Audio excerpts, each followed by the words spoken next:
आज है 2 दिसंबर 2025 दिन मंगलवार। Welcome back to clean news UP. चलिए देखते हैं उत्तर प्रदेश की 25 फटाफट बड़ी खबरों को। यूपी में धान खरीद प्रक्रिया में बड़ा सुधार, 5000 क्रय केंद्र और समय पर भुगतान का सख्त निर्देश। उत्तर प्रदेश में धान खरीद प्रक्रिया को और सुगम बनाने के लिए मुख्यमंत्री योगी आदित्यनाथ ने महत्वपूर्ण निर्देश जारी किए। समीक्षा बैठक में उन्होंने कहा कि धान क्रय केंद्र पर पहुंचने वाले हर किसान का धान बिना किसी देरी के खरीदा जाए और उसका भुगतान समय पर सीधे बैंक खाते में भेजा जाए। किसानों की सुविधा के लिए क्रय केंद्रों की संख्या बढ़ाकर 5000 करने को कहा गया ताकि गांव और कस्बों तक खरीद व्यवस्था आसानी से पहुंच सके। किसान रजिस्ट्री में देरी से आर्थिक नुकसान, यूपी सरकार ने दी चेतावनी। उत्तर प्रदेश के किसानों के लिए महत्वपूर्ण सूचना है। अगर आपने अभी तक फार्मर रजिस्ट्री नहीं कराई तो 1 अप्रैल 2026 से प्रधानमंत्री किसान सम्मान निधि की किश्तें आपके खाते में नहीं आएंगी। ये रजिस्ट्री कृषि विभाग की अन्य योजनाओं के लिए भी जरूरी है। किसान अपनी रजिस्ट्री ब्लॉक क्षेत्र के राजकीय कृषि बीज भंडार, जनसेवा केंद्र या सेल्फ मोड में करा सकते हैं। यूपी में कौशल क्रांति, युवाओं के लिए रोजगार के नए दरवाजे खुल रहे हैं। उत्तर प्रदेश में कौशल विकास और रोजगार सृजन की रफ्तार और तेज हो गई है। सरकार तकनीकी शिक्षा और व्यावसायिक प्रशिक्षण को विस्तार देकर युवाओं को उद्योगों की जरूरतों के अनुरूप तैयार कर रही है। विभिन्न कौशल आशियानों और योजनाओं के तहत बड़ी संख्या में युवा आधुनिक ट्रेड में प्रशिक्षित हो रहे हैं। इससे न सिर्फ उनकी दक्षता बढ़ी बल्कि रोजगार के नए अवसर भी तेजी से पैदा हो रहे हैं। किसानों के लिए सुनहरा मौका, यूपी में सोलर पंप पर 90% तक सब्सिडी, 15 दिसंबर तक करे आवेदन। यूपी सरकार किसानों को ऊर्जा आत्मनिर्भर बनाने के लिए बड़ा अवसर दे रही है। पीएम कुसुम योजना के तहत वर्ष 2025-26 में 40,521 सोलर पंप अनुदान पर दिए जाएंगे, जिन पर 90% तक सब्सिडी का लाभ मिल सकता है। किसान 15 दिसंबर तक कृषि विभाग की वेबसाइट पर ऑनलाइन या ऑफलाइन आवेदन कर सकते हैं। आधार कार्ड और जमीन के दस्तावेज जरूरी होंगे। 2 HP से लेकर 10 HP तक के सबमर्सिबल सोलर पंप उपलब्ध रहेंगे। यूपी बनेगा देश का एक्सप्रेसवे हब, योगी सरकार का बड़ा ऐलान। उत्तर प्रदेश में तेजी से बन रहे एक्सप्रेसवे अब राज्य को देश का सबसे अधिक एक्सप्रेसवे वाला प्रदेश बनाने जा रही हैं। औद्योगिक विकास मंत्री नंद गोपाल गुप्ता नंदी के अनुसार आने वाले समय में देश के कुल एक्सप्रेसवे का 55% हिस्सा यूपी में होगा। गंगा एक्सप्रेसवे के पूरा होने के बाद प्रदेश की कनेक्टिविटी नई ऊंचाइयों पर पहुंचेगी और औद्योगिक विकास को बढ़ावा मिलेगा। लखनऊ में बड़ी राहत, अब गृह कर और जल कर का एक साथ आसान भुगतान। लखनऊ के लाखों भवन स्वामियों के लिए दिसंबर से बड़ी सुविधा शुरू होने जा रही है। अब गृह कर और जल कर का बिल अलग अलग नहीं बल्कि एक ही बिल में जारी किया जाएगा। नगर निगम और जलकर विभाग की इस नई व्यवस्था से 2 बिलों का झंझट खत्म होगा। NIC द्वारा तैयार सॉफ्टवेयर के लागू होने के बाद करीब 5.5 लाख जलकर उपभोक्ता और 7.5 लाख गृह कर उपभोक्ताओं को सीधे फायदा मिलेगा। यूपी में डिजिटल कृषि क्रांति, किसान बन रहे नई अर्थव्यवस्था की रीढ़। योगी सरकार की नीतियों से उत्तर प्रदेश में कृषि क्षेत्र तेजी से बदल रहा है। डिजिटल कृषि नीति के जरिए किसानों को बीज, खाद, मौसम बीमा और बाजार भाव जैसी जानकारी एक ही प्लेटफॉर्म पर मिल रही है। राज्य में प्रोसेसिंग यूनिट और कोल्ड स्टोरेज का व्यापक नेटवर्क तैयार हुआ है, जिससे कृषि उत्पादों की गुणवत्ता और आय दोनों बढ़ी। मुख्यमंत्री के $1 ट्रिलियन इकोनॉमी मिशन में किसान अब अहम भूमिका निभा रहे हैं। सुविधाजनक सिस्टम, सटीक जानकारी, मजबूत ढांचा किसानों को आर्थिक क्रांति का प्रमुख वाहक बना रहा है।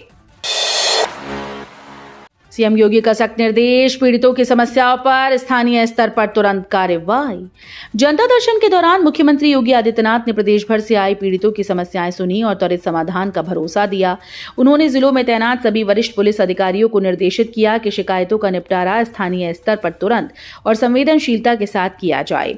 पुलिस से जुड़े मामलों में निष्पक्ष और पारदर्शी कार्रवाई सर्वोच्च प्राथमिकता होगी। IIT-BHU में प्लेसमेंट का धमाका, पहले दिन ही 1.67 करोड़ का पैकेज। IIT-BHU में प्लेसमेंट सीजन ने पहले ही दिन सभी को चौंका दिया। पहले स्लॉट में 55 कंपनीज ने 209 छात्रों को जॉब ऑफर दिए। सबसे बड़ा पैकेज 1.67 करोड़ रुपए और न्यूनतम 47.19 लाख रुपए रहा। कुल मिलाकर इस साल 125 कंपनीज ने 489 छात्रों को नौकरी के अवसर प्रदान किए। पहले 24 घंटे में ही 17 छात्रों को 1 करोड़ रुपए से अधिक का ऑफर मिला। एसआईआर पर मोदी अखिलेश आमने सामने, बीएलओ की मौतों पर उठे गंभीर सवाल। संसद के शीतकालीन सत्र में एसआईआर को लेकर तीखी जबानी जंग छिड़ गई। पीएम मोदी के ड्रामा नहीं डिलीवरी वाले तंज पर अखिलेश यादव ने पलटवार करते हुए कहा कि एसआईआर को गंभीरता से किया जाना चाहिए, इसे ड्रामा कहना ठीक नहीं। उन्होंने सवाल उठाया, क्या बीएलओ की मौतें भी ड्रामा हैं? अखिलेश ने आरोप लगाया कि बीजेपी आईटी कंपनीज के जरिए वोटर लिस्ट में हस्तक्षेप कर रही है। उनका कहना है कि एसआईआर लोकतंत्र मजबूत करते नहीं बल्कि नोट काटने का तरीका बनता जा रहा है। यूपी पुलिस में बड़े पैमाने पर भर्ती, 22,000 पदों पर जल्द होगी नियुक्ति। उत्तर प्रदेश पुलिस में नौकरी का सुनहरा अवसर आने वाला है। पुलिस विभाग में विभिन्न पदों पर कुल 22,000 भर्तियां की जाएंगी। दिसंबर महीने में इसके लिए आधिकारिक विज्ञापन जारी किया जाएगा। भर्ती में आरक्षी नागरिक पुलिस, आरक्षी पीएसी, आरक्षी विशेष सुरक्षा बल, महिला आरक्षी पीएसी, सशस्त्र पुलिस, जेल वार्डर और घुड़सवार पुलिस के रिक्त पद शामिल होंगे। यूपी पुलिस भर्ती प्रोन्नति बोर्ड लखनऊ के अनुसार इच्छुक उम्मीदवार विज्ञापन जारी होने के बाद ऑनलाइन आवेदन कर पाएंगे। सीएम योगी का सख्त निर्देश, साइबर अपराध और ड्रग्स कारोबार पर तेज कार्रवाई। सीएम योगी आदित्यनाथ ने आईपीएस 2023 और 2024 बैच के प्रशिक्षु अधिकारियों से कहा कि वे सफल, प्रभावी और नागरिक केंद्रित पुलिस अधिकारी बने। उन्होंने उन्हें संवाद, संवेदनशीलता और सकारात्मकता अपनाने का मंत्र दिया। अधिकारियों से सोमवार को औपचारिक भेंट में कहा गया कि उत्तर प्रदेश जैसी बड़ी और विविध चुनौतियों वाले राज्य में प्रशिक्षु अवधि सीखने और अपने पुलिसिंग मॉडल को मजबूत करने का सुनहरा अवसर है। साथ ही उन्होंने साइबर अपराध और अवैध ड्रग्स कारोबार पर त्वरित कार्रवाई करने का सख्त निर्देश भी दिया। इलाहाबाद हाईकोर्ट का सख्त निर्देश, 1 माह में आदेश का पालन नहीं तो अधिकारियों को हाजिरी। इलाहाबाद हाईकोर्ट ने भूमि अधिग्रहण मामले में अधिकारियों के द्वारा आदेश का पालन न करने को गंभीर माना। कोर्ट ने अधिकारियों को 1 माह के भीतर आदेश का पालन करने का अंतिम मौका दिया। इसके साथ ही मुख्य सचिव सिंचाई और नगर विकास विभाग के अतिरिक्त मुख्य सचिव और प्रयागराज के डीएम को अनुपालन हलफनामा दाखिल करने का निर्देश भी दिया गया। यदि आदेश का पालन नहीं हुआ तो अगली सुनवाई 5 जनवरी को ये अधिकारी व्यक्तिगत रूप से कोर्ट में हाजिर होंगे। एसआईआर अभियान में बीएलओ पर दबाव कम, मदद के लिए अन्य विभागों के अधिकारी कर्मचारी तैनात। मतदाता विशेष पुनरीक्षण अभियान एसआईआर में लगे बीएलओ की मदद के लिए अब कई विभागों के अधिकारियों और कर्मचारियों को तैनात किया गया। नगर निगम के जेएसओ और सुपरवाइजर भी इस कार्य में शामिल किए। इससे पहले बीएलओ पर फॉर्म भरवाने का भारी दबाव था, जिससे कुछ हादसे भी हुए। अब ये कदम बीएलओ के काम को आसान बनाएगा और उम्मीद है कि निर्धारित समय में सभी गणना प्रपत्र ऑनलाइन दर्ज किए जाएंगे। आधी अधूरी तैयारी के बीच खुला सिविल लाइंस बस स्टेशन, यात्री रहे कम।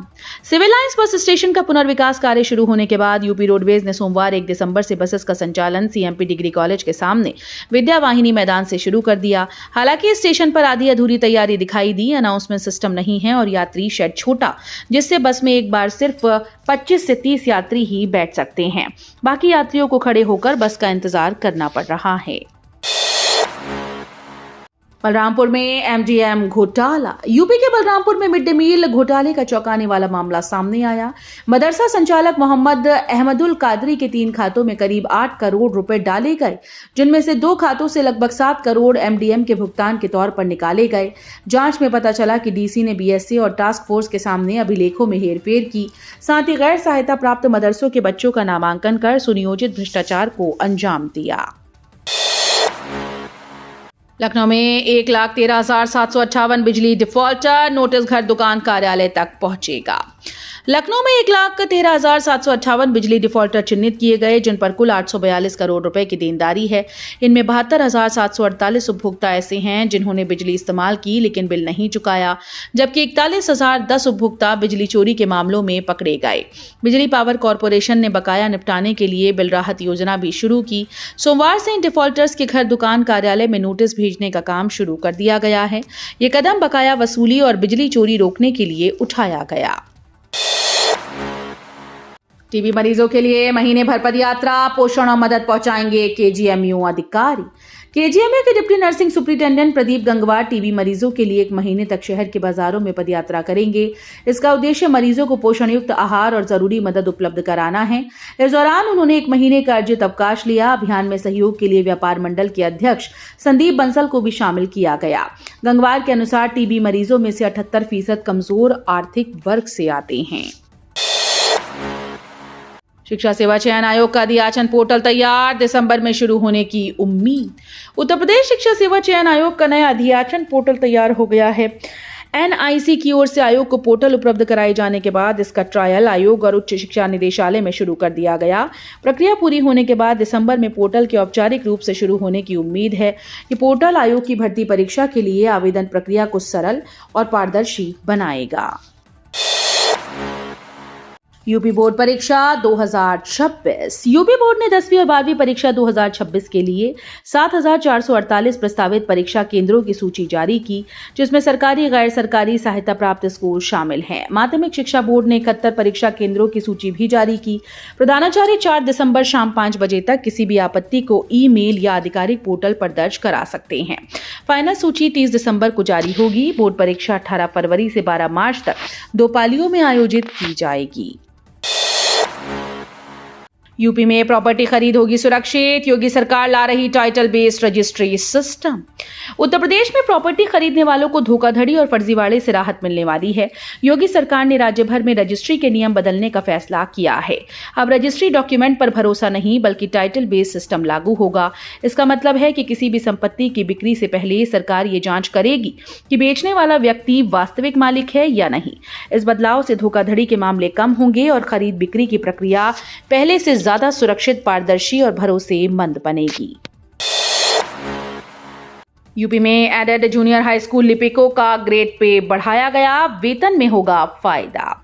उत्तर प्रदेश सरकार ने एडेड जूनियर हाई स्कूल के लिपिकों का ग्रेड पे बढ़ा दिया है। पहले 1,900 रुपए के ग्रेड पे को अब 2,000 रुपया कर दिया गया।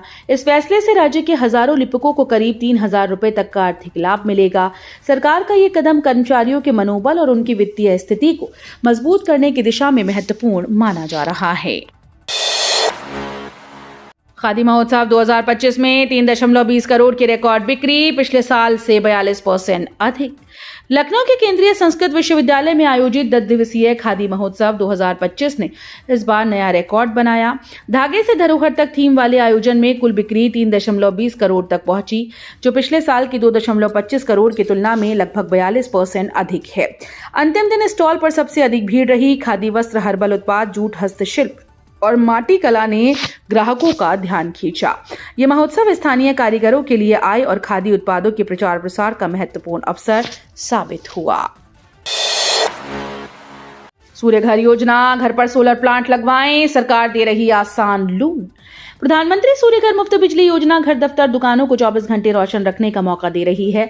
ये योजना न केवल बिजली बिल कम करेगी बल्कि कार्बन उत्सर्जन घटाने में भी मदद करेगी। रूफटॉप सोलर इंस्टॉलेशन का आंकड़ा लगातार बढ़ रहा है और जिले जिले में कैंप लगाए जा रहे हैं। अधिकारियों ने बताया कि सिर्फ एक छोटा निर्णय ही बिजली बिल और कटौती को न्यूनतम कर सकता है। योजना के तहत सरकार सोलर प्लांट लगवाने के लिए आसान लोन की सुविधा भी प्रदान कर रही है। नई टैक्स योजना, तंबाकू, पान मसाला समेत अन्य वस्तुओं पर नए कर लागू होंगी। सोमवार को वित्त मंत्री निर्मला सीतारमण ने लोकसभा में 2 महत्वपूर्ण बिल पेश किए, जिनका असर तंबाकू, पान मसाला और अन्य सिन गुड्स पर पड़ेगा। सेंट्रल एक्साइज बिल 2025 और हेल्थ सिक्योरिटी से नेशनल सिक्योरिटी सेस बिल 2025 के जरिए मौजूदा जीएसटी कंपनसेशन सेस समाप्त होने के बाद इन वस्तुओं पर नए टैक्स ढांचे को लागू किया जाएगा। वर्तमान में तंबाकू और पान मसाले पर 28% जीएसटी के साथ अलग अलग दरों पर सेस लगता है। तो ये थी आज की 25 फटाफट बड़ी खबरें। अगर आपको न्यूज पसंद आई हो तो वीडियो को लाइक और शेयर जरूर करें। धन्यवाद।